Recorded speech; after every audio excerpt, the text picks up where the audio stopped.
In the summer of 2019, I found myself traveling through the Canadian Rockies on my way to Alaska. Along the way, I camped in some remarkable places. I also saw many amazing views and endless wildlife.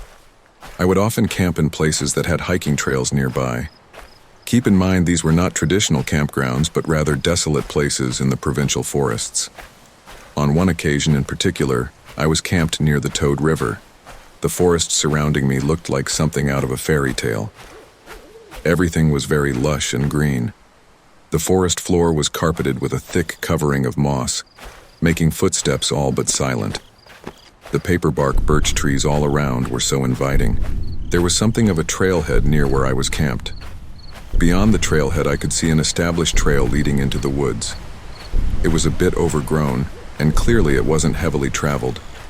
This magical forest was beckoning for me to explore its depths.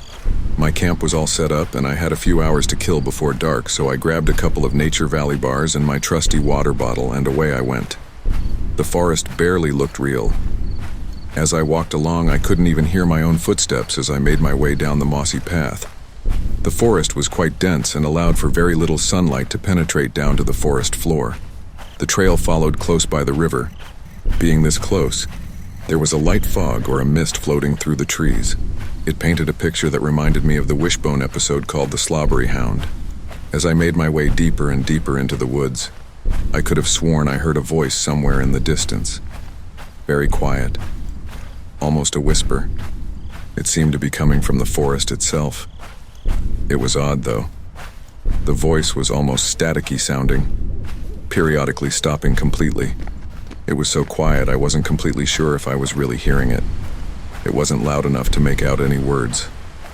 At first I walked around looking for a source to no avail. About this time it was getting dark, and I abandoned the search and headed back to camp. Sleep did not come easy that night. After a fitful night of rotating like a gas station hot dog, I got up more determined than ever to investigate the elusive whisper. After a good breakfast and a lot of coffee, I headed back down the trail. I made my way deeper and deeper into the forest, all the while listening intently. At first I thought maybe I had imagined things the day before. Being in an enchanted-looking forest like that can play tricks on the senses. Then, there it was. A raspy whisper coming from the woods. Against my better judgment, I left the marked trail and let my ears guide me. Every so often, I stopped to listen more intently and to get my bearings. It sounded almost like chanting, but at a whisper level. I was just on the verge of doing an about-face when I realized the sound was coming more from above than at my level. So I started looking up. Here I was in the strange forest 4,000 miles from home, wandering around looking up in the trees. Maybe I had actually gone mad.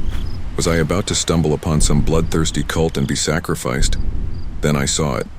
I had to look hard. I came over to the tree in question and looked up from different angles. To confirm I wasn't crazy, I walked towards another group of trees nearby. As I looked upwards while following the sounds, there it was. Absolutely no doubt at this point as to what I was seeing. Attached to these trees about 12 feet up were small speakers. I sat down at the base of one of the trees and laughed out loud. As I listened closely from this vantage point, I was pretty sure said speakers were reciting Bukowski. What the heck? It was time to wrap up this adventure and head to the truck.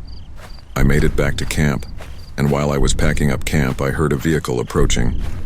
I looked up to see a provincial park ranger truck coming my way. The ranger pulled up and stepped out of his truck.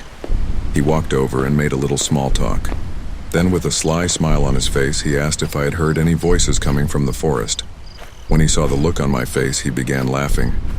I told him my experience and what I had found. He was impressed. He said most people don't hang around long enough to investigate, much less find the speakers. He went on to tell me a local college had received permission to install the solar-powered speakers with MP3 players a while back as part of some experiment. That was a really creepy experience. Would you have investigated or cut and run?